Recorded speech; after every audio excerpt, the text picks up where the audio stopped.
नमस्कार, मैं भानु शर्माली आपका हृदय से बहुत बहुत स्वागत। सिंह राशि और सिंह लगन वाले जातकों के लिए राहु का गोचर किस प्रकार से महत्वपूर्ण रहने वाला है, बहुत ही विशेष तौर से लेकर के आया हूं। उससे पहले आपको पिछले 18 माह तक आपके जिस स्थान में रहा उससे संबंधित किस प्रकार से परिणाम आपको प्राप्त हुए, आपकी सोच वैसी बनी कि नहीं, और अगले 18 माह तक किस प्रकार से ये स्थिति रहेगी, ताकि आपको समझने में आसानी रहे। राहु एक लंबे समय तक एक राशि में रहने से बहुत ही महत्वपूर्ण बन जाता है। राहु दानव है, वहीं देवी जैसे गुण भी विद्यमान है, देवों जैसे। राहु जिस राशि में रहता है उस राशि के गुण अपनाता है, वहीं इनको जो देखता है उसका भी प्रभाव पड़ता है। जिस भाव में रहता है उस भाव से संबंधित भी स्थितियां बनती है। तो आपके राहु भाग्य स्थान में रहे सिंह राशि और सिंह लगन वालों के लिए, तो भाग्य से संबंधित धर्म के आधार को लेते हुए आपने भाग्य को चमकाने का प्रयास 18 महीने तक किया।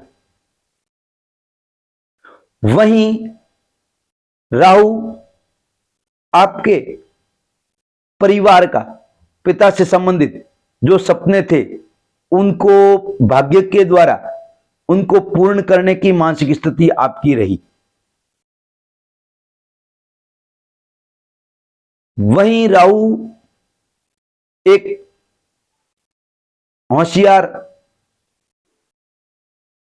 दानव, सब दानवों में से, इसके कारण तो देवों की पंक्ति में लग करके अमृत पान किया, और वह अमृत पान के कारण कुछ गुण होने से इनको नवग्रहों में सम्मिलित किया गया। वहीं देवगुरु बृहस्पति जैसी दृष्टि भी दी गई, नवपंचम। तो दानव है, साथ है देव के गुण भी अपनाए हुए। दोनों की मिलीजुली स्थिति। राहु का स्वयं का अपना घर नहीं, जिस भाव में रहते हैं उनकी साथ है, जिस राशि में रहते हैं उसके भी सम्मिलित होकर के अपने परिणाम देता है। वहीं राहु दानवों के साथ देवों जैसा व्यवहार, मैंने कहा नवपंचम दृष्टि, साथ ही राहु को एक छाया ग्रह, तो जिंदगी भर छाया हमारा पीछा नहीं छोड़ती। वहीं छाया का कोई अस्तित्व नहीं। तो चलचित्रों में आप देख करके भावुक हो जाते हैं, जोश भर जाता है। वास्तविकता में वहां वो फिल्म दिखाई गई है, वहां पर रियल में कोई युद्ध नहीं हो रहा है, लेकिन आप आक्रामक हो जाते हैं। तो राहु की भी ऐसी ही स्थिति है।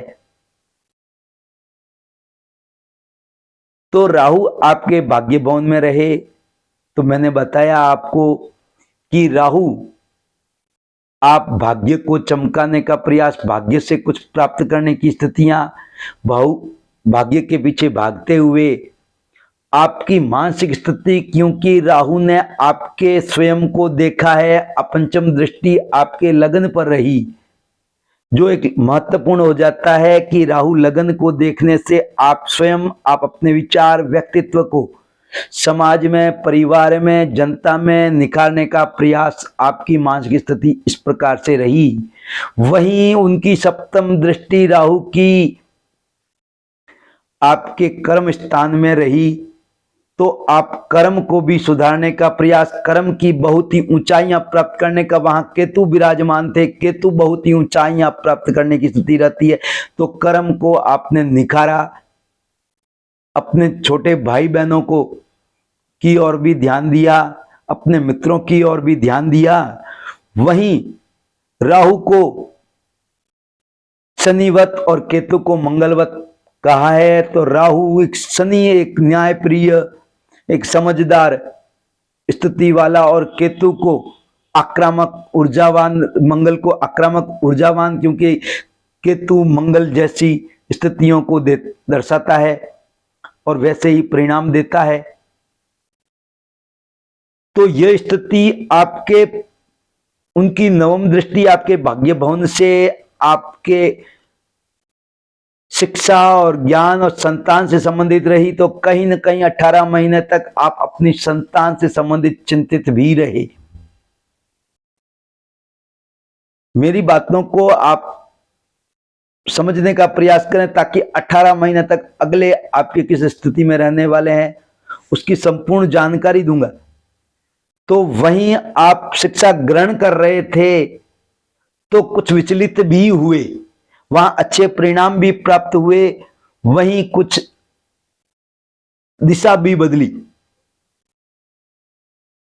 कुछ कंफ्यूज भी रहे शिक्षा से संबंधित, वहीं संतान से संबंधित भी आप चिंताएं आपके अंदर रही, द्वंद्व रहा, वहीं निर्णय की शक्ति भी कुछ स्थिति में द्वंद्व वाली रही। इसका कारण ऐसा ही रहा है कि आपकी दशा कैसी चल रही है जन्म पत्रिका में मूल तौर से, साथ ही राहु की स्थिति किस प्रकार से है। अगर राहु की स्थिति आपकी जन्म कुंडली में श्रेष्ठ है और दशा भी श्रेष्ठ चल रही है, आपके अच्छे भाव में राहु विराजमान है, तो मैं ये 18 महीने के लिए जो भविष्यवाणियां कर रहा हूं वह 100% आप पर सफल होगी। अगर आपकी दशा अच्छी नहीं चल रही है तो कुछ स्थिति में वह दशा कम भी हो सकती है, और अगर राहु की स्थिति भी अच्छी नहीं है तो उससे भी कम न्यून स्थितियां रह सकती है। लेकिन अगर आपकी दशा अच्छी चल रही है, राहु की स्थिति अच्छी है, तो पिछले 18 महीने तक जो मैं बता रहा हूं वह भविष्यवाणी 100% खरी हो सकती है। राहु 30 अक्टूबर 2023 को मेष राशि से गोचर करते हुए पीछे की ओर बढ़ते हुए देवगुरु बृहस्पति की राशि में गोचर करने जा रहे हैं। तो मीन राशि में गोचर कर पाएंगे। इस नए साल में राहु की चाल सिंह राशि वाले जातकों के लिए बहुत ही महत्वपूर्ण हो जाती है। इस वर्ष राहु आपके धर्म, पिता, पैतृक संपत्ति के भाव में रहेगा, आपके आयु भाव में रहेगा, आपके मृत्यु भाव में रहेगा, खोज के भाव में रहेगा। तो यह कुछ मिले जुले परिणाम देगा। तो आर्थिक दृष्टि, धन की स्थिति दृष्टिकोण से मैं देखूं तो आपके अष्टम भाव में अचानक कार्य बनते नजर आ रहे हैं। वहीं विदेशों से जुड़े हुए क्षेत्र से भी अच्छी स्थितियां बन रही है। आपके जन्म स्थान से दूर की स्थितियां अच्छी बन रही है। आर्थिक दृष्टिकोण से राहु की चाल आपके लिए अच्छी दिखाई दे रही है। विदेशों से रुपया पैसा आता नजर आ रहा है। आयात निर्यात के कार्य में लाभ दिखाई दे रहा, अचानक धन प्राप्ति के योग बन रहे हैं। वहीं पैतृक संपत्ति के भी योग बन रहे हैं।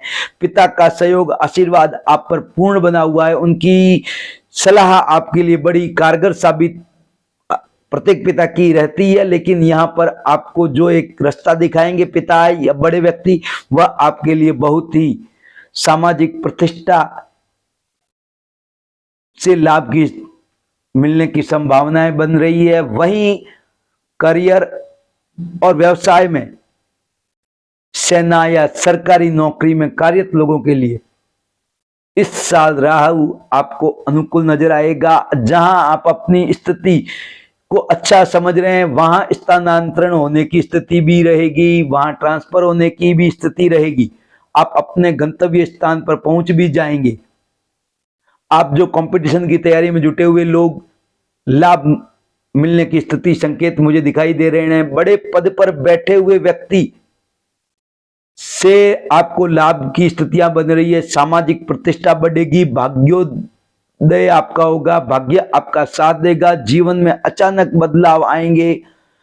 जो आपको असंभव नामुमकिन कार्य है वह तेजी से बनते हुए नजर आएंगे। अगर राहु की स्थिति अच्छी नहीं है तो बनते काम भी बिगड़ सकते हैं।